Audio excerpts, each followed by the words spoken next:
കർത്താവിൻ്റെ അതിപരിശുദ്ധ നാമം വാഴ്ത്തപ്പെടുമാറാകട്ടെ. Rose family chief admin sister Rosalin Suresh, മറ്റ് അഡ്മിൻസ് ആൻഡ് മെമ്പേഴ്സ് എല്ലാവർക്കും വേഗം വരുന്ന യേശുക്രിസ്തുവിൻ്റെ നിസ്തുല്യ നാമത്തിൽ ഞാൻ എൻ്റെ സ്നേഹവന്ദനം അറിയിക്കുന്നു. ഒപ്പം എന്നെ ശ്രവിക്കുന്ന എല്ലാ ദൈവമക്കളെയും കർത്താവ് ധാരാളമായി അനുഗ്രഹിക്കട്ടെ എന്ന് പ്രാർത്ഥിക്കുന്നു. സ്തോത്രം. കർത്താവിൽ പ്രിയരെ, നാം ദൈവത്തിന് വേണ്ടി പ്രവർത്തിക്കാൻ ഇറങ്ങിത്തിരിക്കുമ്പോൾ മുന്നിലുള്ള പ്രതിസന്ധികൾ കണ്ട് നാം പിന്നോട്ട് ആയിപ്പോകും. അവിടെ നാം സ്വന്തം വിവേകത്തിൽ ഊന്നരുത്. നമ്മുടെ കഴിവുകളിൽ ആശ്രയിക്കാതെ ദൈവകരങ്ങളിൽ നമ്മെ തന്നെ സമർപ്പിക്കണം. അന്നേരം ദൈവം നമ്മെ പരിശുദ്ധാത്മാവിനാൽ നിറച്ച് നമ്മുടെ സകല പ്രവർത്തനങ്ങളെയും പൂർത്തീകരിക്കാൻ കൃപ തരും. പ്രതിസന്ധി ഏതു തന്നെ ആയാലും പതറരുത്.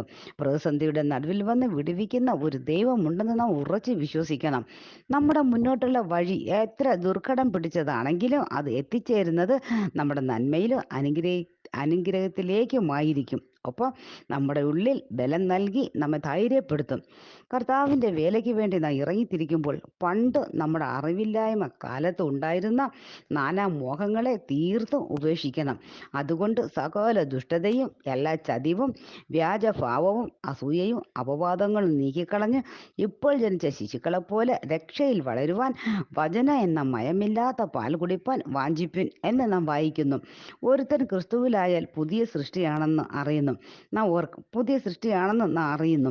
നമ്മെ വിളിച്ചവൻ വിശ്വസ്തനായിരിക്കുന്നത് പോലെ നാമും നമ്മുടെ സകല പ്രവൃത്തികളിലും വിശ്വസ്തരായിരിക്കണം. ഒപ്പം ഈ ലോകത്തിന് അനുരൂപമാകാതെ നന്മയും പ്രസാദവും പൂർണ്ണതയുമുള്ള ദൈവഹിതം ഇന്നതെന്ന് തിരിച്ചറിയേണ്ടതിന് മനസ്സ് പുതുക്കി രൂപാന്തരപ്പെടുവിനെന്ന് റോമാലേഖനത്തിൽ നാം വായിക്കുന്നു. മാത്രമല്ല, എല്ലാവരും സമാധാനം ആചരിച്ച് പ്രാപിപ്പാൻ ഉത്സാഹിപ്പിൻ.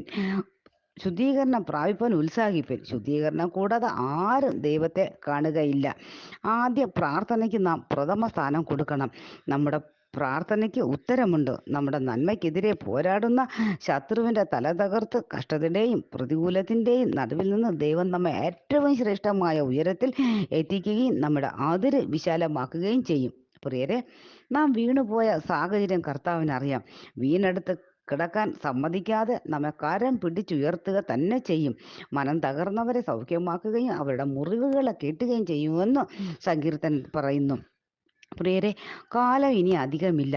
കർത്താവിൻ്റെ വരവ് ഏറ്റവും സമീപമായിരിക്കുന്നു. അന്ത്യകാല സംഭവമാണ് നാം അധികവും കേൾക്കുന്നത്. വചനം പറയുന്നു, ഇതാ ഞാൻ വേഗം വരുന്ന ഓരോരുത്തരും അവനവൻ്റെ പ്രവൃത്തിക്കൊത്തവണ്ണം കൊടുപ്പാൻ പ്രതിഫലം എൻ്റെ പക്കലുണ്ട്. അതുകൊണ്ട് നാം മനം തിരിഞ്ഞ് നമ്മുടെ കുറവുകളെ ഏറ്റുപറഞ്ഞ് ഉപേക്ഷിച്ച് കർത്താവിൻ്റെ കരുണയ്ക്ക് പാത്രമാകാം. ഒപ്പം തീയതിനെ വെറുത്ത് നല്ലതിനോട് പറ്റിക്കൊള്ളണം. വെളിപ്പാട് പുസ്തകം ഇപ്രകാരം പറയുന്നു, അനീതി ചെയ്യുന്നവൻ ഇനിയും അനീതി ചെയ്യട്ടെ, അഴുക്കുള്ളവൻ ഇനിയും അഴുക്കാടട്ടെ, നീതിമാൻ ഇനിയും നീതി ചെയ്യട്ടെ, വിശുദ്ധൻ ഇനിയും തന്നെ വിശുദ്ധീകരിക്കട്ടെ. സ്തോത്രം. ആകയാൽ പ്രിയരെ, നമുക്കും നമ്മുടെ ഓട്ടം സ്ഥിരതയോടെ ഓടാം. കർത്താവിൻ്റെ വരവിനാൽ നാമും ഒരുങ്ങിയിരിക്കാം. മധ്യാകാശത്തിൽ കാഹളം ധ്വനിക്കുമ്പോൾ അവനോടുകൂടെ എടുക്കപ്പെടുവാൻ നാം ഉണർന്നു ഇരിക്കാം. ഈ വചനത്താൽ ദൈവം നമ്മെ ഏവരെയും അനുഗ്രഹിക്കുമാറാകട്ടെ. ആമേൻ.